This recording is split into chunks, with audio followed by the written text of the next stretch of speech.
오늘의 주요 뉴스입니다. 윤석열 대통령이 국정브리핑을 통해 국민연금 지급 보장을 법률에 명문화해야 한다고 말했습니다. 의정 갈등에도 불구하고 의료 개혁을 완수하겠다는 의지도 거듭 밝혔습니다. 서울 연희동의 한 도로에서 싱크홀이 발생해 달리는 승용차가 그대로 빠졌습니다. 차량 탑승자 2명이 중상을 입고 병원으로 이송됐습니다. 해직교사를 부당하게 채용한 혐의로 재판에 넘겨진 조희연 서울시 교육감이 최종 유죄 판결을 받았습니다. 서울 첫 3선인 조 교육감은 10년 만에 불명예 퇴진하게 됐습니다. 헌법재판소가 비위 의혹으로 탄핵 소추된 이정섭 검사에 대한 탄핵 심판 청구를 기각했습니다. 국회에서 제기한 의혹 대부분이 충분히 특정되지 않았다고 판단했습니다.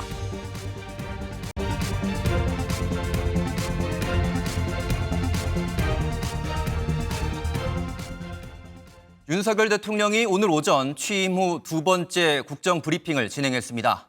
연금, 의료, 교육, 노동 등 4대 개혁의 저출생 대응에 대한 향후 추진 방향 설명까지 다뤄졌는데요. 윤 대통령은 먼저 4대 개혁에 대해 정치적 유불리를 잣대로 쉬운 길을 가지는 않겠다면서 반드시 이뤄내겠다고 밝혔습니다.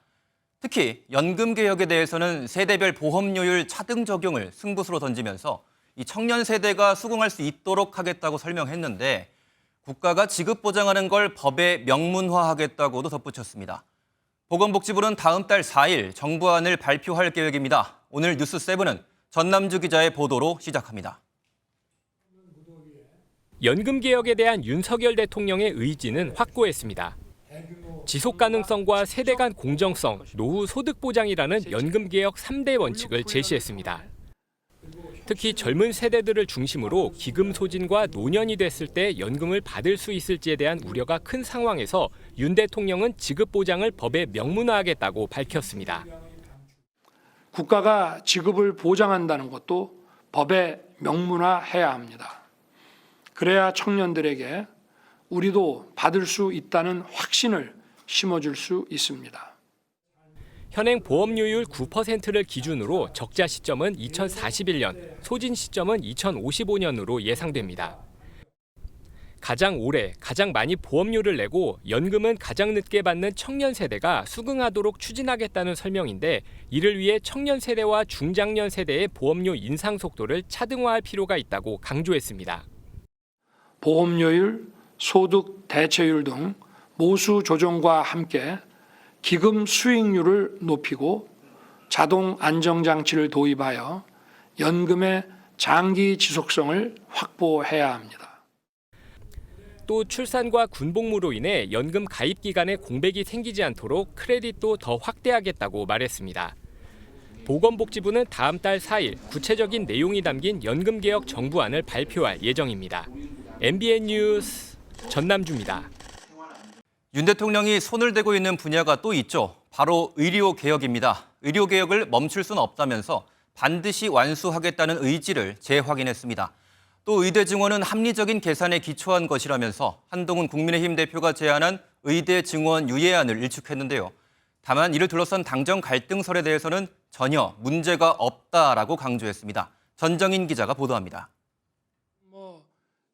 윤석열 대통령은 국정 브리핑에서 의료 개혁에 대한 정면 돌파 의지를 밝혔습니다. 의대 증원은 마무리됐다고 규정하고 이젠 개혁의 본질인 지역과 필수 의료 살리기에 집중하겠다고 말했습니다. 의료 서비스를 전문의와 진료 지원 간호사 중심으로 바꿔나가고 과감한 재정 투자도 하겠다고 설명했습니다. 응급실 뺑뺑이 든 의료 공백 사태에 대해서는 응급실 의사 수가 부족한 게 근본 문제라고 진단했습니다. 그걸 국가가 안 하면 국가라고 할 수 있겠습니까? 정부는 헌신적인 의료진과 함께 의료 개혁을 반드시 해내겠습니다. 윤 대통령은 의대 증원은 일방적으로 정한 게 아니라 합리적 추계를 했다면서 한동훈 국민의힘 대표가 제안한 유예안을 일축했습니다. 최근 의대 증원 유예안을 두고 불거진 당정 갈등설에 대해서는 전혀 문제가 없다면서도 지난번 기자회견 때와 달리 한 대표를 직접 언급하지는 않았습니다. 당정 간에는 전혀 문제 없고요. 또 다양한 현안에 대해서 다양한 의견이 나오는 것이 또 자유민주주의 아니겠습니까? 윤 대통령은 국민들이 강력하게 지지해주면 의사들이 돌아올 때까지 비상진료 체계 운용이 가능하다며 의료개혁이 성공할 수 있도록 도와달라고 호소했습니다. MBN 뉴스 전정인입니다. 한동훈 대표 체제의 국민의힘이 오늘부터 1박 2일 동안 연찬회를 열고 거대 야당에 맞서기 위한 전략 논의에 나섰습니다. 연찬회에선 의료개혁 방향성에 대한 정부 보고가 있었는데 이 자리에는 정작 한동훈 대표는 참석하지 않고 연찬회장 자리를 떴습니다. 그 현장을 연결해 보겠습니다. 네, 정태진 기자, 그곳 분위기 일단 궁금한데 얼핏 보기에는 윤 대통령의 모습도 보이지 않는 것 같습니다. 네, 그렇습니다. 매년 연찬회에 함께했던 윤석열 대통령은 이번에는 참석하지 않았습니다. 한동훈 대표가 의대 정원 유예안을 요청한 것에 대해서 윤 대통령이 불편한 심기를 드러낸 것 아니냐, 이런 해석이 나오고 있습니다. 대신 사회수석비서관을 보내서 2026학년도 의대 증원은 이미 공표가 된 것이라고 강조했습니다. 의료개혁 보고 자리엔 한동훈 대표가 불참하면서 대통령과 한 대표의 껄끄러운 관계가 드러난 것이란 분석도 나오고 있습니다. 한 친한계 핵심 의원은 사실상 면전에 대고 한 대표를 무시한 것, 불쾌했다고 전해왔고요. 친윤계 핵심 의원은 한 대표는 한 번이라도 진심으로 의정 갈등 해결을 위해서 당정 간 노력한 적이 있느냐 돌아보라고 비판했습니다.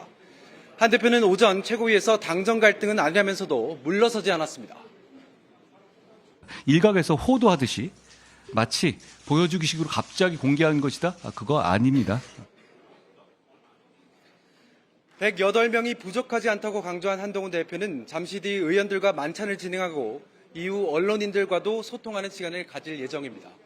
지금까지 인천 국민회의 연찬회 현장에서 MBN 뉴스 정태진입니다. 야당도 정기국회를 앞두고 1박 2일 워크숍을 진행 중입니다. 오늘 대통령이 밝힌 의료개혁 구상 등에 대한 비판이 쏟아진 가운데 9월 정기국회 전략도 논의됐습니다. 현장 연결해 보겠습니다. 네, 표선우 기자, 오늘 워크숍에서는 좀 어떤 내용들이 나왔습니까? 네, 더불어민주당 의원들도 현재 인천의 한 호텔에서 워크숍을 진행 중입니다.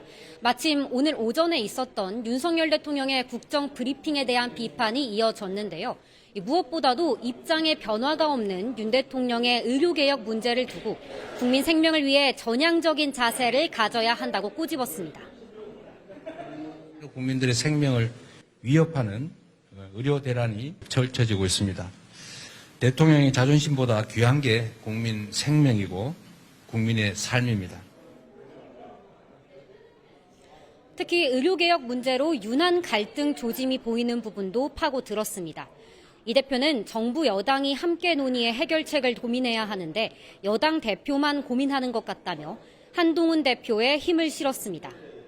워크숍에서는 최혜병 특검법을 최우선으로 두고 165개의 법안을 정기국회 입법 과제로 정해 대여 공세도 예고했습니다.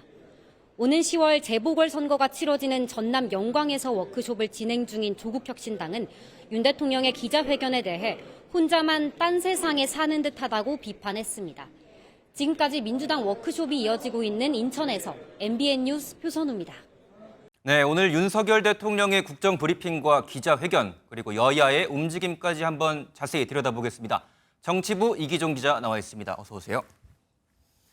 네, 이 기자, 윤 대통령이 이재명 더불어민주당 대표가 제의했던 영수회담을 사실상 거부한 것 같습니다. 네, 윤 대통령은 여야 간 소통이 먼저 이루어지고 국회가 할 일을 해야 한다고 말했습니다. 예. 저도 대통령이지만 국민의 한 사람으로서 국민들과 같이 국회를 바라볼 때 뭐 잘하고 못하고는 둘째 문제고 이게 좀 정상적으로 이렇게 기능을 해야 되지 않겠나. 지금 국회 상황이 살면서 처음 경험하는 것이라고 했는데요. 거야의 단독 입법, 잇따르는 탄핵 추진을 에둘러 비판한 걸로 보입니다. 네, 그런데 한동훈 국민의힘 대표와 또 이재명 더불어민주당 대표의 이 대표 회담 자체는 성사가 됐습니다. 네, 이재명 대표의 코로나 확진으로 미뤄진 후에 형식을 두고 기싸움을 벌였었는데요. 그렇죠. 양측은 다음 달 1일 오후 2시 국회에서 만나기로 합의했습니다. 회담은 모두 발언까지만 공개하기로 했고 의제는 확정되지 않았습니다. 국민의힘은 의대 중원 문제는 의제가 아니라고 못 박았습니다. 예. 의정 갈등 문제는 지금 여야 간 국회에서 법을 통해서 혹은 예산을 통해서 해결할 문제가 아니기 때문에 저희 당은 의제로 다루지 않을 예정입니다. 대통령실은 물론 당내 이견이 있는 사안을 야당 대표와 논의하는 건 부담이기 때문이겠습니다. 네, 이 민주당은 최혜병 특검법을 이 대표회담 의제로 하자고 계속해서 요구를 하고 있는데 윤 대통령은요, 특검에는 여전히 부정적인 입장을 밝히고 있습니다. 네, 윤 대통령은 국회에서 얼마 전 열린 최혜병 특검법 청문회를 봤다면서 외압의 실체가 없는 게 드러났다고 말했습니다. 경찰 수사 결과도 특별한 이의를 달기 어려워 보인다고 언급했는데요. 검찰의 김건희 여사 조사 방식에 대해서도 여러 사정을 고려해 정하는 거라고 설명했습니다. 저도 검사 시절에 전직 대통령 부인, 전직 영부인에 대해서 멀리 자택까지 직접 찾아가서 조사를 한 일이 있습니다. 예, 오늘 국민의힘 이 연찬회 때는 윤석열 대통령이 참석을 하지 않았고요. 또 한동훈 대표도 의료개혁 설명을 할 때는 자리를 떴습니다. 신경전이 아무래도 계속된다고 봐야 될까요? 네, 지난 5월 2주년 기자회견 때도 이른바 윤한 갈등의 질문이 나온 적이 있습니다. 그렇죠. 그때 답변을 한번 들어보시겠습니다. 저와 20년이 넘도록 이렇게 교분을 맺어온 한동훈 위원장을 언제든지 만날 것이고요. 그런데 오늘은 아예 한 대표를 거론하지 않았는데요. 대통령실 고위 관계자는 한 대표와 1대1 갈등 구도를 만들 이유가 없다고 말했습니다. 네, 그런데 오늘 윤석열 대통령 이 기자회견을 가졌는데 좀 이례적으로 길었다고 들었습니다. 네, 4대 개혁을 소개하는 모두 발언이 41분에 달했습니다. 또 19개의 질문에 대해서 1시간 23분 동안 답을 했습니다. 예. 오늘 윤 대통령의 집무실 뒤에 놓인 사진에는 현장에서 만난 다양한 국민들의 모습이 담겼는데요.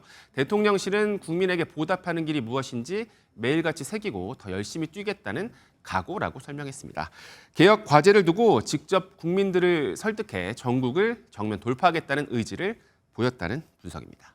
네, 오늘 말씀 여기까지 듣겠습니다. 지금까지 정치부 이기종 기자와 함께했습니다. 전공의들이 현장을 떠난 지 6개월째 남은 의료진마저 지쳐가면서 환자들이 응급실에서 진료를 받지 못하는 일이 벌어지고 있습니다. 시민들의 불안감이 커질 수밖에 없는데 일각에서는 오래전부터 골마왔던 문제가 터진 것이란 지적도 나옵니다. 강세현 기자의 보도입니다. 32개월 아이 엄마 A씨는 며칠 전 저녁에 아이의 체온이 40도 가까이 올라 급히 서울의 한 대학병원 응급실로 달려갔습니다. 하지만 병원에서 들은 말은 다른 병원에 가야 한다였습니다. 우리는 소아과 의사가 없어서 야간 응급실이 중단됐다. 내 상태를 보니까 좀 심해 보니까 119로 부르셔라.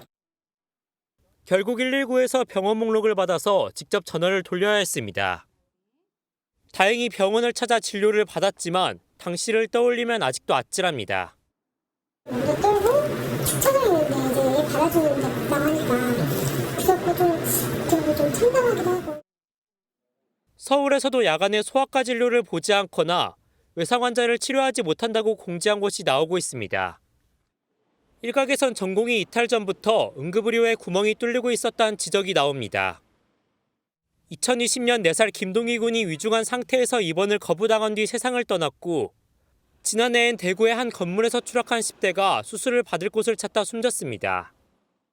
악화된 건 사실이지만 계속 있어왔던 현상이라 가지고 과감하게 재정 투입하고 제도 법률을 바꾸고 이래야 되는데 그게 잘 안 된 거예요. 의료계에선 경증 환자를 줄이고 무작정 수가를 조정하는 건 미봉책이란 목소리가 나옵니다. 먼저 정부가 정확한 목표를 제시하고 그에 맞는 체계를 만들어야 한다고 지적합니다. 경증 환자를 하나도 안 보고 중증만 보겠다라고 한다면 거기 맞는 수가 만들어야 되고요. 경증도 일부 보고 중증도 보는 그런 시스템을 만들겠다라고 한다면 거기에 맞는 수가를 세팅을 해야 되는 것이고요.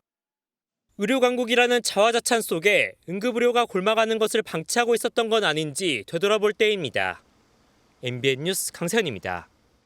상황이 이렇다 보니 응급실을 찾기 위해 구급대원들은 20곳이 넘는 병원에 연락을 돌려보지만 구급차를 거부하는 응급실이 대부분이라고 합니다. 그런데 구급차가 아닌 환자가 자가용으로 직접 방문하는 건 가능한 응급실이 있다고 합니다. 어찌된 영문인지 이상엽 기자가 취재했습니다. 고열에 시달리는 환자가 구급차 안에 누워 고통에 찬 신음을 내뱉자 구급대원이 초조한 얼굴로 환자를 살핍니다.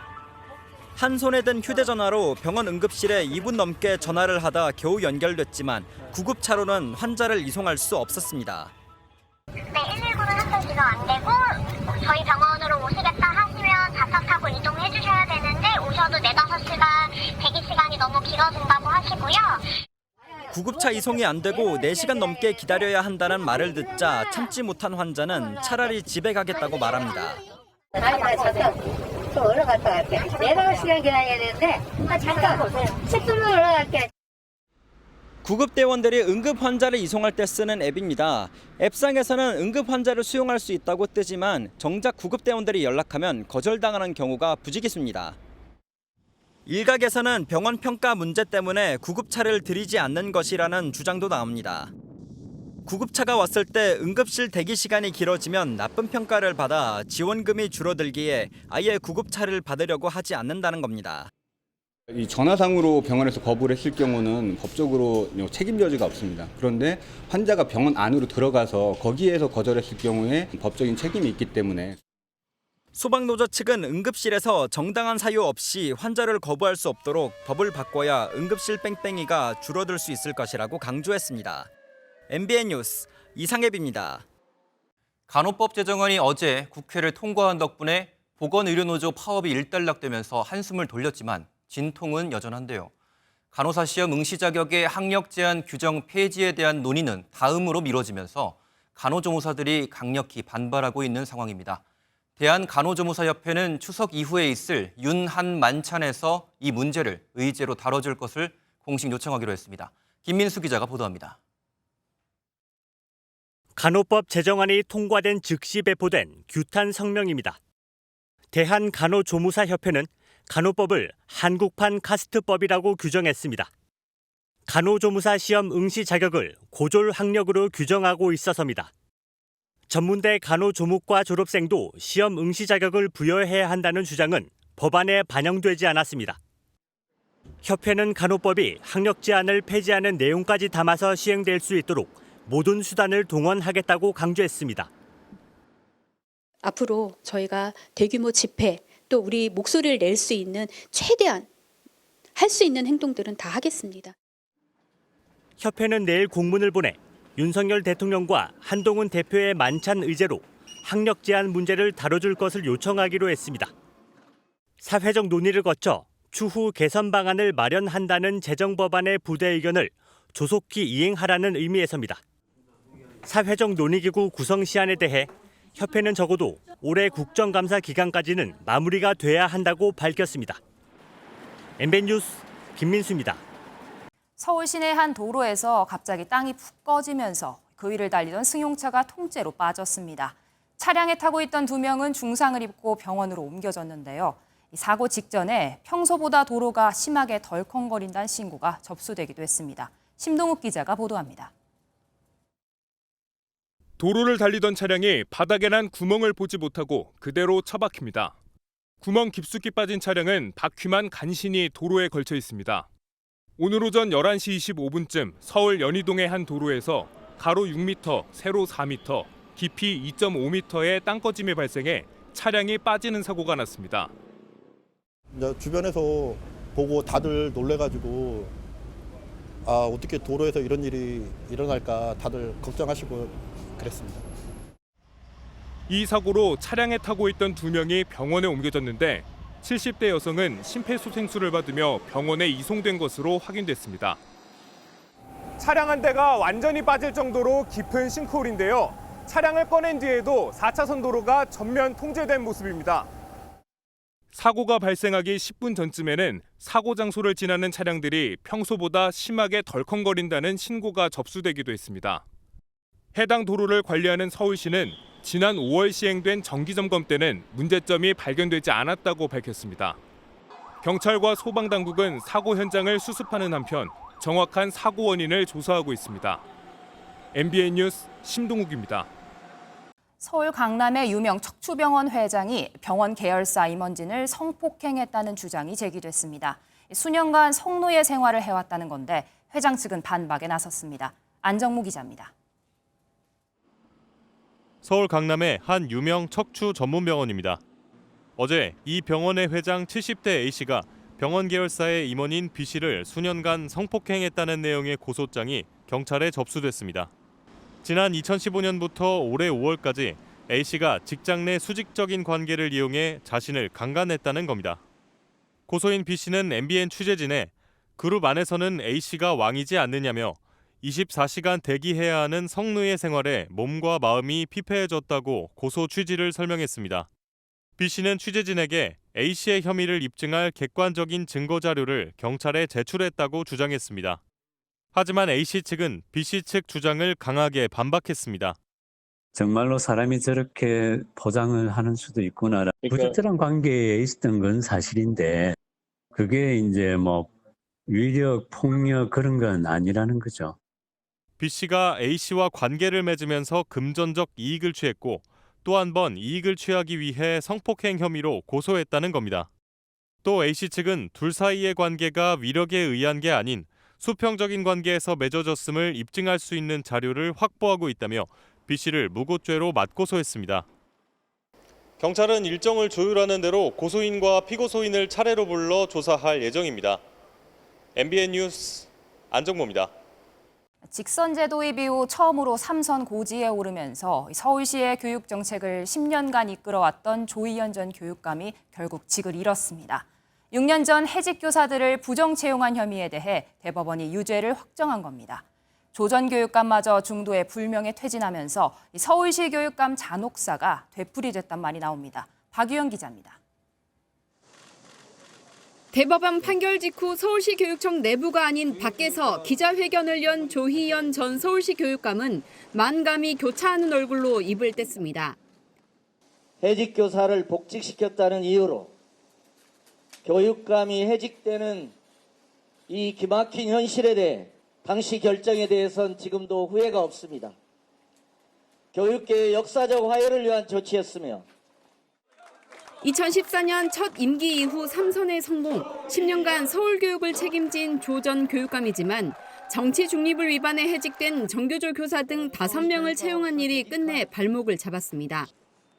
대법원은 2018년 조 전 교육감이 합격자를 내정해놓고 공정 경쟁을 가장해 특별 채용을 진행한 사실이 인정된다며 징역 1년 6월에 집행유예 2년인 원심을 확정했고 조 전 교육감은 즉시 직을 상실했습니다.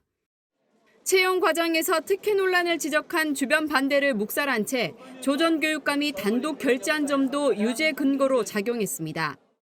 감사원의 감사로 시작해 공수처 1호 사건으로 수사가 개시된 이후 조 전 교육감은 줄곧 교육감의 재량에 따른 정책적 결정이라고 항변했지만 법원은 받아들이지 않았습니다. 학생 인권 조례와 자사고 등 굵직한 사안마다 현 정부에 맞섰던 조 전 교육감의 불명예 퇴진으로 진보 교육계도 타격이 작지 않을 거란 분석이 나옵니다.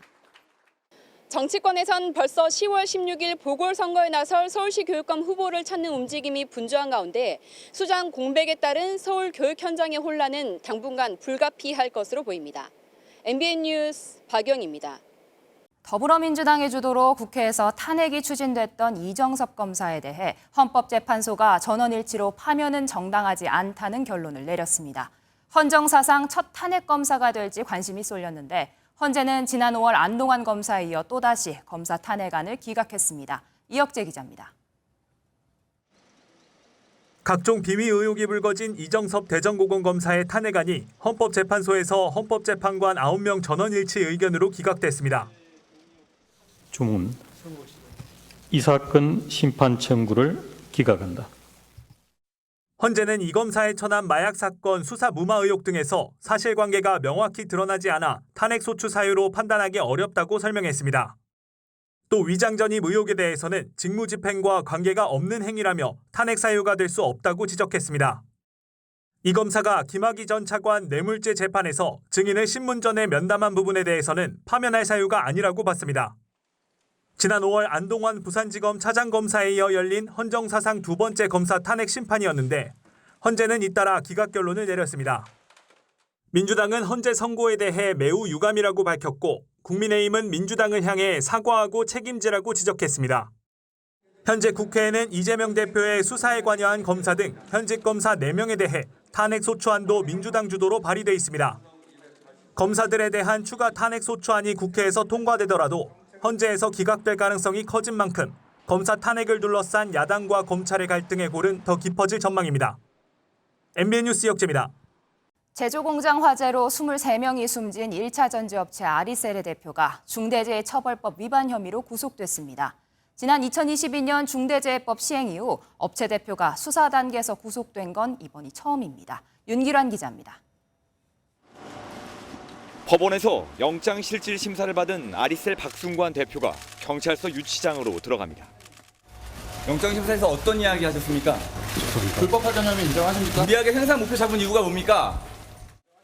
중대재해처벌법 위반 혐의를 받는 박 대표에게 법원은 혐의 사실이 중대하다며 구속영장을 발부했습니다. 2022년 중대재해법을 시행한 이후 수사 단계에서 업체 대표가 구속된 건 이번이 처음입니다.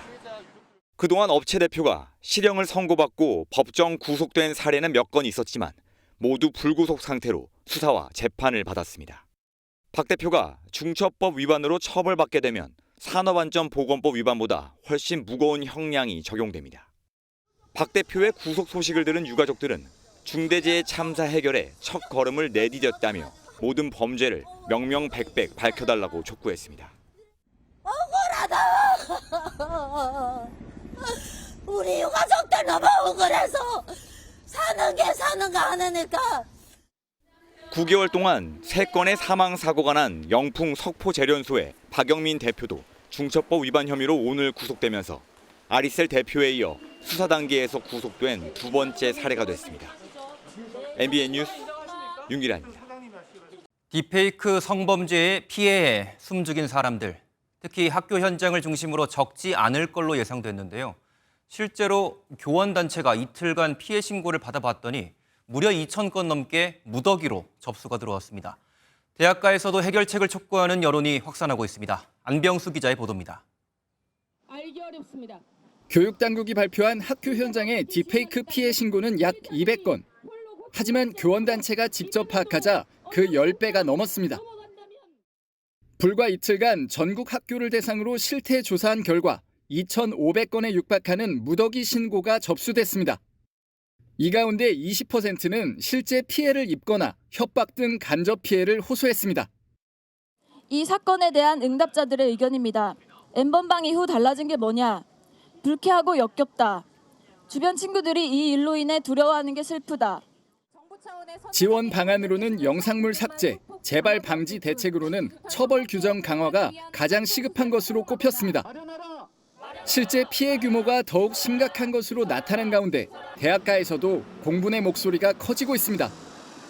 숙명여대 등 서울 지역 6개 여대 총학생회는 비판 성명을 내 여성을 성적 도구로 보는 문화가 고착화됐다고 규탄했습니다. 어린 학생들까지도 이 기술을 악용할 수 있다는 거에 크게 놀랐고. 대학생과 여성 시민단체도 정부의 해결책 마련을 촉구했습니다. 분노가 일어나자 겨우 미온책이나 발표해왔던 것을 알고 있습니다. 그래서 정부와 정치권이 이 사건의 공범임을 알고 있습니다. 당정은 긴급 현안 회의를 열어 허위 영상물 유포죄 형량 강화, 텔레그램 운영사와의 한라인 확보 등을 추진하기로 했습니다. MBN 뉴스 안병수입니다. 딥페이크 기술의 부작용 사례가 계속해서 늘어나면서 딥페이크를 추적하는 기술도 속속 등장하고 있습니다. 입모양 등 부자연스러운 부분을 잡아낼 수 있고 사람의 눈으로 식별하기 어려운 부분은 AI 프로그램의 도움을 받을 수도 있다고 합니다. AI로 합성한 영상을 AI가 잡아내는 겁니다. 보도에 김수영 기자입니다. 실제 방송 영상과 72시간 동안 학습시켜 만든 딥페이크 영상입니다. Second youngest son. He's suggesting it came out of nowhere. What we subsequently learned is it may have come from the former president or his legal team acting in bad faith. This is a deepfake example of what is possible with powerful computer and editing. 자세히 보면 딥페이크 영상은 입모양이나 눈 깜빡임, 얼굴 움직임 등의 재현이 완벽하지 않아 부자연스러움을 감지해낼 수 있습니다. 보안업체들은 이 같은 부자연스러움을 탐지하는 기술을 개발하고 있지만 최근엔 미세한 부분까지 감쪽같이 따라하는 상황. 말소리나 이제 입모양도 보면은 굉장히 자연스럽고요. 크게 이제 육안으로는 일단 어색한 부분을 찾기는 되게 어려운 부분입니다. 이런 영상은 딥페이크 여부를 판단하는 AI 프로그램으로 잡아내고 있습니다. 오바마 전 미국 대통령이 나오는 이 영상은 가짜일 확률이 약 87%로 측정되며 사실상 가짜 영상으로 판명됐습니다. 플랫폼에서 스스로 차단을 하거나 검증을 하는 것은 어렵습니다. 오히려 플랫폼에 경쟁적인 탐지 솔루션, 방어 솔루션들이 나와서 서로 경쟁하면서 자정되는 것이 가장 바람직합니다. AI 생성물의 가상정보 표시를 의무화하는 법안 통과가 요원한 상황에서 딥페이크 방지를 위한 제도 보완과 예산 확보가 시급한 상황입니다. MBN 뉴스 김수영입니다. 미국 민주당 전당대회를 통해 출정식을 마친 해리스 부통령이 경합주 공략에 본격적인 시동을 걸었습니다. 이런 가운데 트럼프 전 대통령은 지난번 자신이 총기 피격을 당했던 일에 대해 해리스의 책임이 있다고 주장하면서 공세를 이어갔습니다. 워싱턴에서 최중락 특파원입니다. 민주당 대통령 후보인 해리스 부통령이 흑인이 많은 남부 곳곳을 방문했습니다.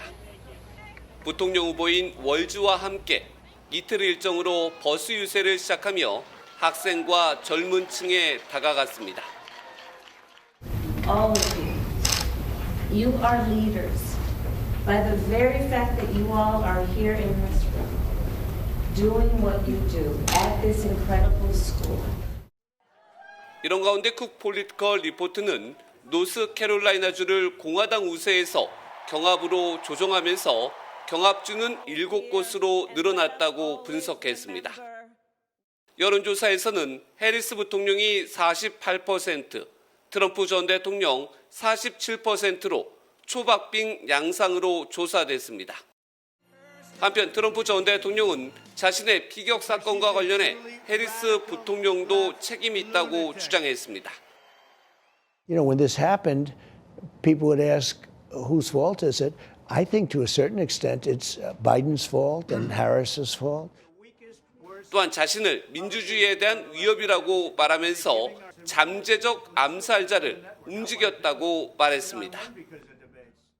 워싱턴 정가에서는 민주당과 공화당 모두 전당대회를 마친 상황에서 50대 50, 어느 쪽이 앞서기보다는 출발선상에 다시 섰다는 분석이 우세합니다. 워싱턴에서 MBN 뉴스 최중락입니다.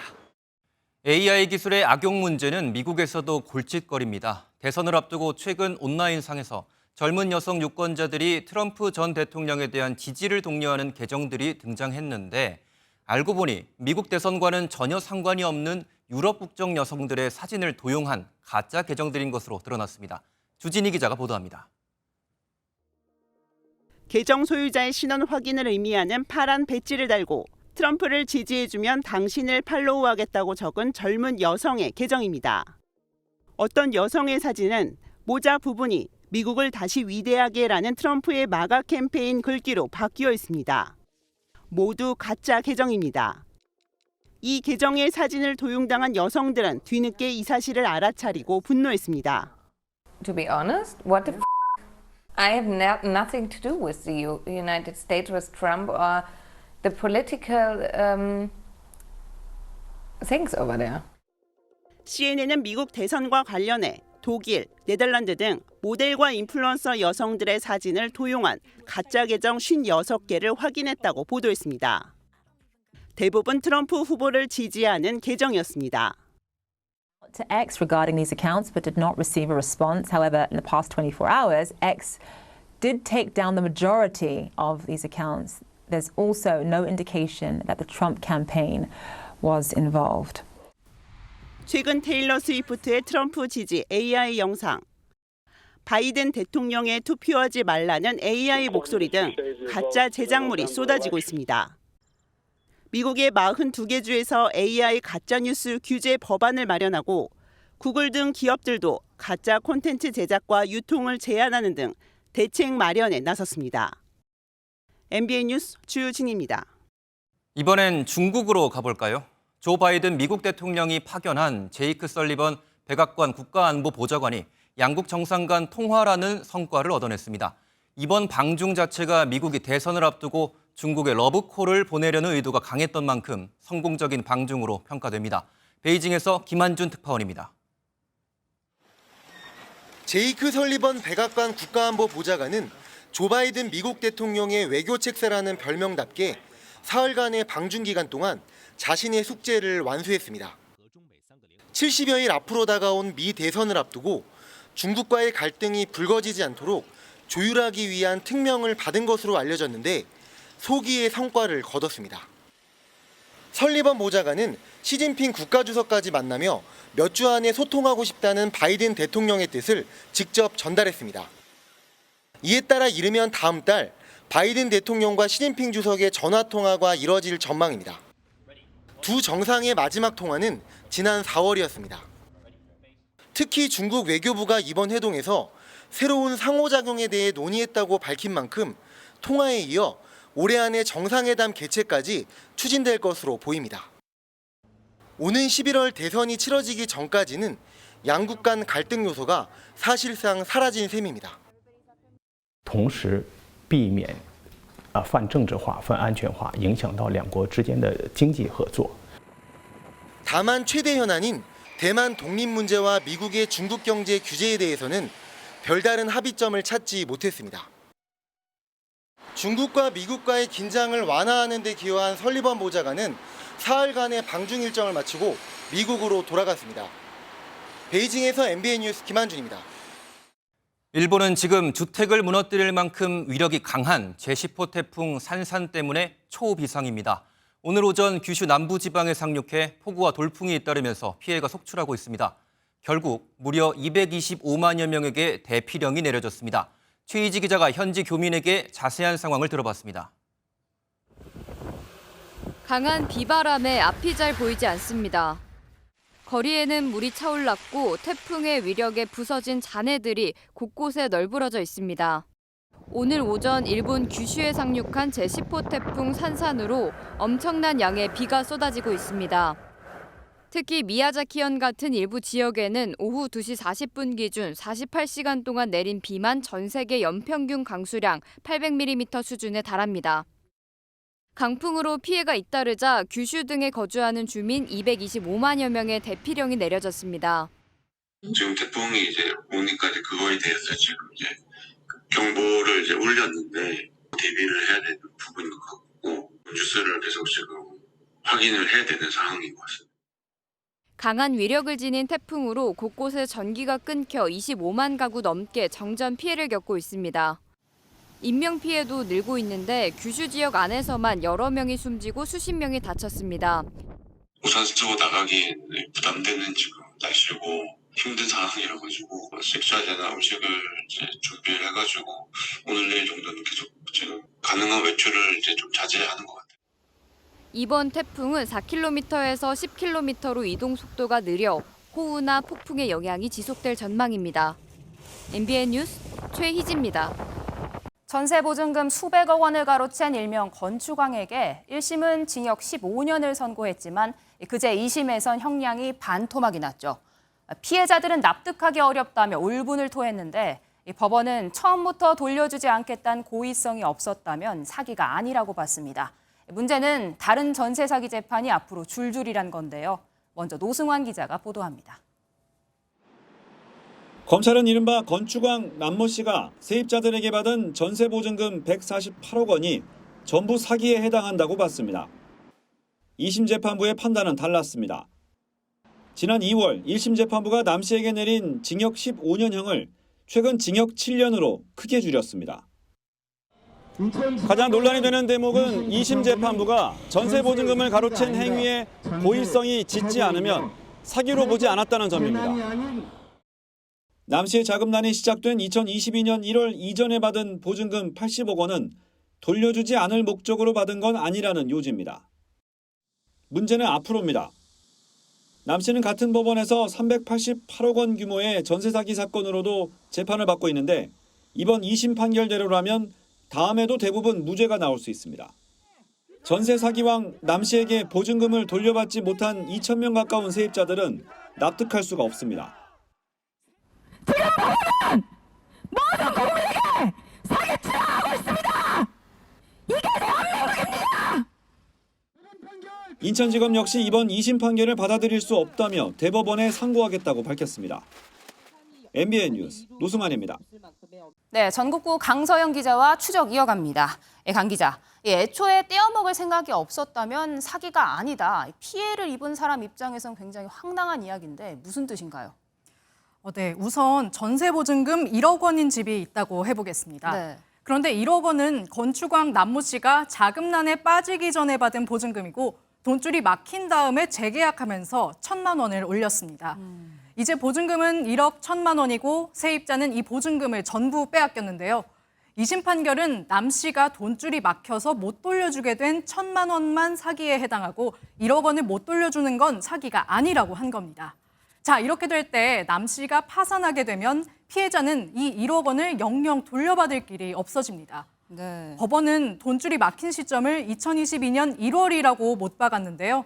새로 계약을 했든 재계약이든 이때 이후에 받은 보증금, 그러니까 전체 148억 원 가운데 68억 원만 사기로 본 겁니다. 네, 그러니까 경제 상황이 좋았냐 나빴냐 여러 가지 상황을 고려한 것 같은데 이런 상황 사실 경찰 수사 때부터 조금 예측이 됐었다면서요? 네, 전세 사기에서 가장 중요한 점이 고의성인데요. 보증금을 돌려주지 않았다고 집주인이 다 사기로 잡혀가진 않습니다. 처음부터 보증금을 돌려주지 않을 목적으로 이걸 입증하는 게 사실 매우 중요하고 또 어렵습니다. 네. 경찰과 검찰 모두 수사 과정에서 남 씨 일당이 마치 범죄단체처럼 역할을 분담하고 조직적으로 3,000명 가까운 세입자들과 계약을 맺었다며 혐의 입증을 자신했습니다. 전세보증금은 사실상 세입자의 전 재산이고 또 인천에선 보증금을 날린 세입자 무려 4명이 극단적 선택으로 숨지기까지 했는데요. 그래서 돈을 돌려주지 않을 목적이 있었느냐를 검찰이 확실히 입증했어야 했는데 그러지 못한 점이 됐습니다. 네, 그렇다면 입증을 하지 못해서 지금 사실상 피해금 돌려받지 못하게 한 피해자 얼마나 됩니까? 네, 일단 피해자 측 변호사는 설사 고의성 입증이 부족하더라도 감형 정도로 예상했지 무죄가 나올 것으로 예상하진 못했다고 말했습니다. 때문에 피해자들도 2022년 이전에 전세 계약을 맺은 사람이 몇 명인지 세어본 적이 없어서 혼란에 빠진 상황입니다.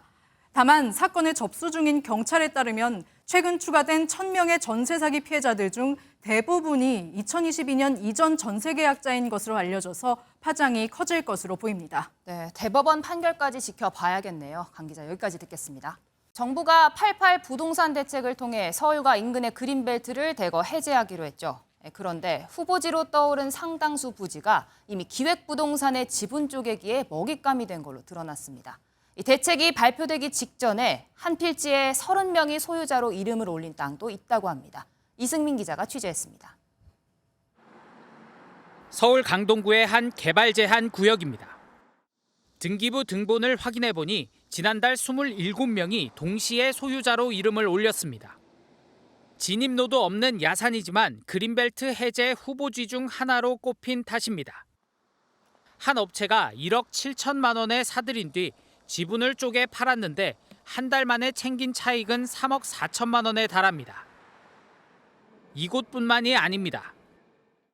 경기도 하남시의 그린벨트입니다. 업체는 이 지역 땅도 사들였는데 한 필지를 무려 30명에게 쪼개 팔았습니다.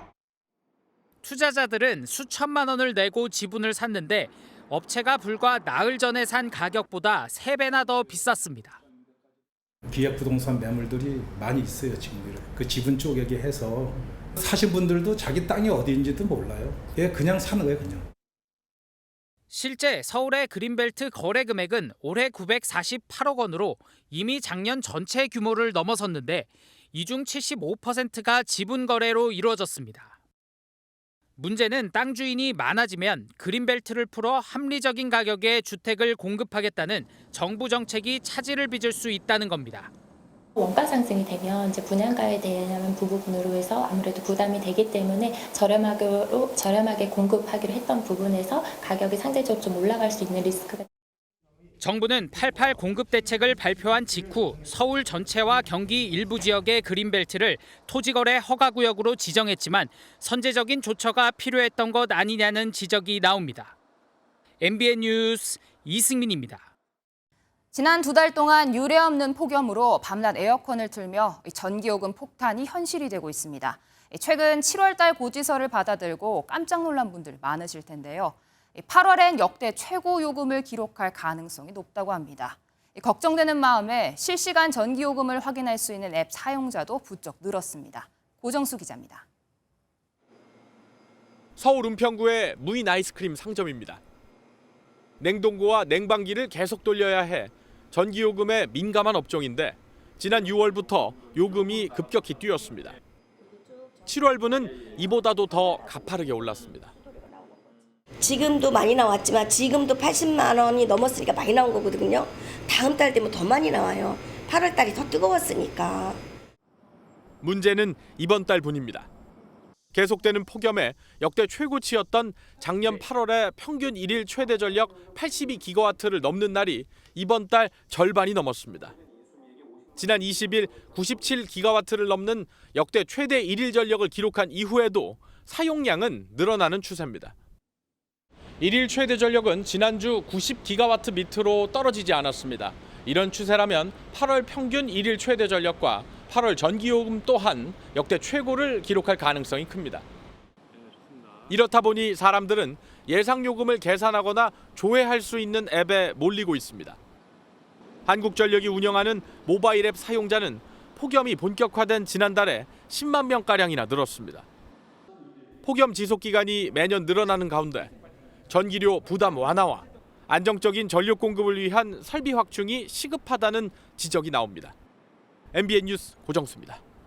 AI 열풍을 이끄는 미국 엔비디아의 2분기 실적이 선방했지만 이 성장세가 둔화했다는 평가가 나오면서 주가는 급락했습니다. 문제는 우리 주식시장인데요. 엔비디아 여파로 삼성전자와 SK하이닉스 등 반도체 기업들의 주가 역시 급락했는데 기업 가치를 끌어올려 코스피 3000을 달성하겠다는 밸류업 프로그램의 약발도 먹히지 않고 있습니다. 길기범 기자입니다.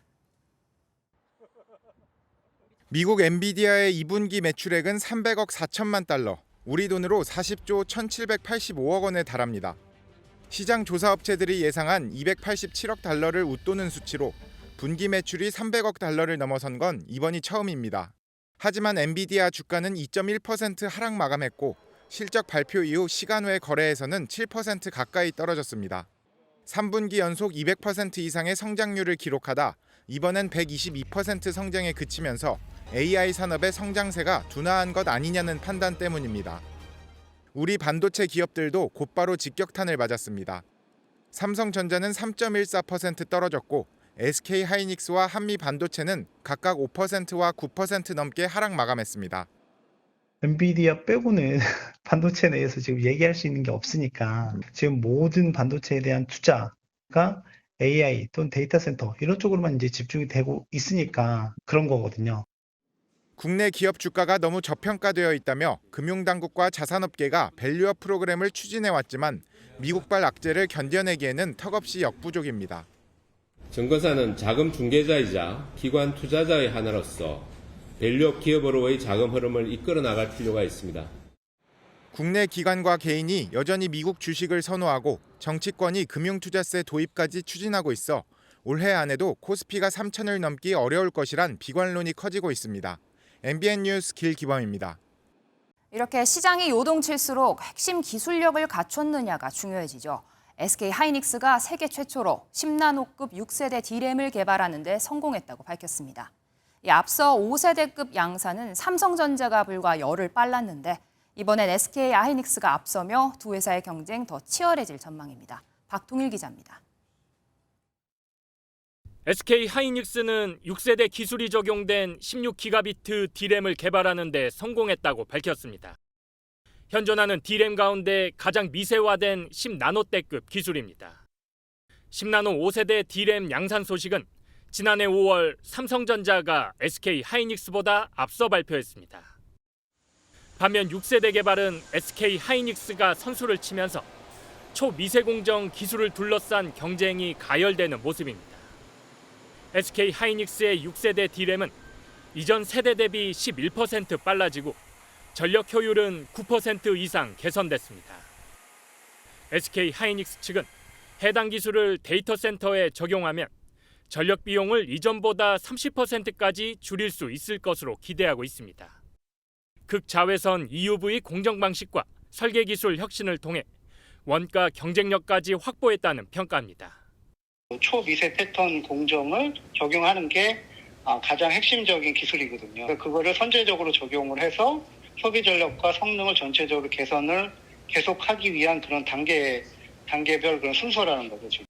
D램 초미세 공정을 추진 중인 삼성전자와 마이크론도 6세대 기술 개발이 임박한 것으로 알려졌습니다.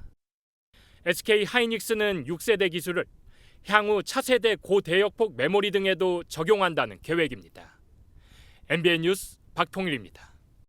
요즘 마트에 가는 대신 스마트폰으로 장을 보는 분들 많으시죠? 그래서일까요? 매출 부진에 빠진 대형마트 업계가 매장을 재단장하거나 식료품 코너를 강화하며 생존을 위한 구슬땀을 흘리고 있습니다. 정조영 기자입니다. 새로 단장한 대형마트 내부로 들어가 봤습니다. 기존의 마트와 달리 확 트인 공간이 펼쳐집니다. 고객이 가장 많이 찾는 1층 중앙 공간을 살펴보니 촘촘히 배치됐던 판매 시설이 빠지고 공연을 즐기거나 쉴 수 있는 공간으로 탈바꿈했습니다. 2층 아동복 매장 옆에는 아이들이 뛰어놀 수 있는 공간도 마련됐습니다. 지갑을 열지 않아도 마트에 편하게 찾아오도록 해 체류 시간을 늘리려는 전략입니다. 기존 마트보다 많이 바뀌어가지고 또 집 앞에 있고 접근성도 가까워서 자주 올 것 같아요. 마트는 역대 최장 33m 길이 정육 매대와 15m 회코너 등을 갖춘 신선식품 전문 매장으로 꾸며졌습니다. 이마트의 30년 유통 노하우에 국내 최대 복합 쇼핑몰인 스타필드의 고객 경험 확장이라는 DNA를 더하여 쇼핑이 휴식이 되는 신개념 지역 밀착형 쇼핑 공간입니다. 마트가 변화를 시도하는 것, 격변하는 유통시장에서 위기로 내몰리고 있기 때문입니다. 지난달 유통업체 매출을 보면 온라인은 16.9% 늘었지만 대형마트 3사는 7.9% 줄었습니다. 업계는 최대 강점인 신선식품으로 승부수를 띄웠습니다. 홈플러스는 초대형 식품 전문 매장 메가푸드 마켓을 30호점까지 늘렸고 롯데마트는 매장의 90%를 식료품으로 채운 그랑 그로서리 운영에 나섰습니다. 대형마트 업계가 온라인 이커머스 공세에 맞서 본격적인 반격을 시도하고 있습니다. MBN 뉴스 정주영입니다. 헌법재판소가 정부의 기후위기 대응이 국민의 기본권을 보장하는 데 충분하지 못하다는 판결을 내렸습니다. 더 강력한 기후 대책이 필요하다는 건데요. 정부는 후속 조치를 충실히 이행하겠다는 원론적인 답변을 내놨습니다. 이시열 기자입니다. 지난 2020년 청소년 환경단체 회원들은 정부의 탄소중립기본법이 헌법에 어긋난다며 아시아 최초의 기후위기 소송을 제기했습니다. 2030년까지 감축할 국가 온실가스 배출량 목표치를 2018년 대비 35% 이상 범위에서 감축한다고 규정한 대응 계획이 기후위기 대응을 하기에 부족하다는 것입니다. 소송이 제기된 지 4년 5개월 만에 헌재가 기후소송 4건에 대해 판단을 내렸습니다. 헌재는 재판관 전원 일치 의견으로 탄소중립기본법 제8조 1항이 헌법에 반한다고 결정했습니다. 주문, 기후위기 대응을 위한 탄소중립 녹색성장기본법 제8조 제1항은 헌법에 합치되지 아니한다. 헌재는 2031년 이후 정부의 온실가스 감축 목표가 없다면서 기후위기에 대한 최소한의 보호조치 성격을 갖추지 못했다고 설명했습니다. 다만 2030년까지 설정한 온실가스 감축 목표는 국민의 기본권을 침해하지 않는 걸로 보인다며 이 부분에 대한 청구는 기각했습니다. 마치 소원이 이루어진 것처럼 기쁘고 뿌듯합니다. 기후위기를 마주하는 매 순간 앞으로의 변화를 위해 함께 손잡고 노력하기를 바랍니다. 이번 결정에 따라 해당 조항은 2026년 2월까지만 효력이 인정되고 정부와 국회는 개정 시한까지 강화된 기후대책을 내놔야 합니다. 환경부는 이번 판결에 대해 헌법재판소의 결정을 존중하며 후속 조치를 충실히 이행할 계획이라고 밝혔습니다. MBN 뉴스 이시열입니다. 요즘 건강한 삶을 사는 데 관심이 늘면서 몸에 좋다는 건 이것저것 꼼꼼히 챙겨 먹는 분들 많으시죠? 우리 건강기능식품이 해외 소비자들의 관심을 끌고 있다고 합니다. 정혜린 기자가 취재했습니다. 미국 전역에 지점을 갖고 있는 마트 매대에 눈에 익숙한 우리 기업의 건강기능식품이 가득 진열돼 있습니다. 코로나19 팬데믹 이후 건강에 관심이 높아진 현지 소비자들은 한국 건강기능식품에도 관심이 커졌습니다. I've heard about it from friends. I've tried it. I really like it. It gives me improved blood circulation and improved energy. So it's something I've been using a lot lately. K 건강기능식품에 대한 관심이 높아지면서 해외 수출액도 이미 3천억 원을 돌파했는데 2035년까지 5조 원 달성이 목표입니다. 국내 건강기능식품 시장 규모는 지난해 이미 5조 원을 넘어선 바 있습니다. K-헬스 웨이브를 일으키고자 합니다. 글로벌과 규제 조화를 이루는 개선 노력을 정부와 함께 모색하고자 합니다. 정부는 수출 대상국 규제 정보를 우리 기업에 적극적으로 제공하고 수출 지원을 강화할 계획입니다. 건강기능식품의 품질을 국제 수준으로 관리해서 우리 제품이 좀 더 국제적인 경쟁력을 가질 수 있도록 노력해 나갈 계획입니다. K-팝, K-뷰티에 이어 K-헬스의 세계 시장 진출이 본격화하고 있습니다. MBN 뉴스 정예린입니다. 방송통신심의위원회는 텔레그램 CEO를 수사 중인 프랑스 당국에 딥페이크 성범죄 영상물 대응과 관련해 긴급 공조 요청을 보냈다고 밝혔습니다. 방심위는 위원장 명의 서한을 통해 텔레그램과의 직접 소통이 가능하도록 지원해 줄 것과 향후 텔레그램 문제에 관련된 상시적인 협력관계 구축을 요청했습니다. 서한에는 텔레그램 딥페이크 성범죄 영상물로 인해 한국 사회 피해가 심각하고 이 범죄의 주된 피해자가 미성년자란 점에서 긴급 공조가 필요하다는 내용이 담겼습니다. 스포츠 뉴스입니다. 축구대표팀이 다음 주 팔레스타인과 2026 북중미 월드컵 3차 예선 첫 경기를 치릅니다. 이번 홈 경기 후 11월에는 원정 경기를 치르는데요. 팔레스타인이 분쟁 지역인 만큼 중립 지역에서 경기가 열릴 줄 알았는데 분위기가 좀 이상합니다. 피파가 우리 외교부의 여행 금지 직전 단계인 출국 권고 지역 팔레스타인의 홈 경기를 승인했다는데요. 사실일까요? 최영규 기자입니다. 축구장 한가운데 갑자기 흰 연기를 내뿜는 최루탄이 터지고 사람들이 급히 대피합니다. 지난해 3월 이스라엘군의 최루탄 공격을 받은 이곳은 가자 지구에서 약 80km 떨어진 팔레스타인 축구대표팀의 안방 파이살 알 후세이니 국제 경기장입니다. 이스라엘과 분쟁 때문에 팔레스타인 국가대표팀은 제3국에서 경기를 해왔지만 오는 10월부터는 이곳에서 경기가 열릴 가능성이 큽니다. 팔레스타인 축구협회가 국제축구연맹과 아시아축구연맹이 팔레스타인의 안방 경기 개최를 승인했다고 밝혔기 때문입니다. 만약 10월에 열리는 팔레스타인과 요르단 경기가 정상적으로 진행되면 홍명보호도 오는 11월 20일 팔레스타인 원정길을 떠나야 합니다. 팔레스타인은 현재 여행금지 직전 단계인 출국 권고 지역으로 최근에는 팔레스타인 축구협회 회장이 이스라엘군에 구금되기도 하는 등 여전히 정세가 매우 불안합니다. 축구협회는 아직 경기일까지 시간이 있어 국제축구연맹과 아시아축구연맹, 외교부에서 공식 통보는 없었다고 밝혔습니다. 축구대표팀은 2013년 지금 팔레스타인과 같은 여행경보 3단계 지역인 레바논 원정길을 다녀왔는데 당시에는 전 세기로 최소 규모의 인원들만 다녀온 바 있습니다. MBN 뉴스 최영규입니다. 이제 아침 저녁으로는 제법 선선해졌지만 한낮 불볕더위는 계속되고 있습니다. 내일도 서울은 34도, 전남 구례는 35도까지 올라서 오늘만큼이나 무덥겠습니다. 한편 태풍 산사는 오늘 오전 일본 규슈에 상륙해 계속해서 동쪽으로 이동해 나가고 있습니다. 이에 따라 우리나라 동해상과 남해상에는 태풍특보와 함께 풍랑특보가 발효되어 있는데요. 동시에 동풍의 영향을 받으면서 내일 오후까지 동해안에 따라서는 많게는 60mm의 비가 더 내리겠습니다. 곳에 따라 시간당 20mm씩 강하게 쏟아질 수 있어 주의하셔야겠습니다. 내일 전국 하늘에 구름이 많겠고 중부지방 낮 기온은 서울과 대전이 34도까지 오르겠습니다. 남부지방도 전주와 광주, 창원이 34도까지 올라서 무덥겠습니다. 주말까지 계속 맑고 더운 날이 이어지다가 다음 주 월요일 수도권을 중심으로 비가 한 차례 내릴 텐데요. 이 비가 내린 뒤 폭염의 기세는 한풀 누그러질 전망입니다. 내셨습니다.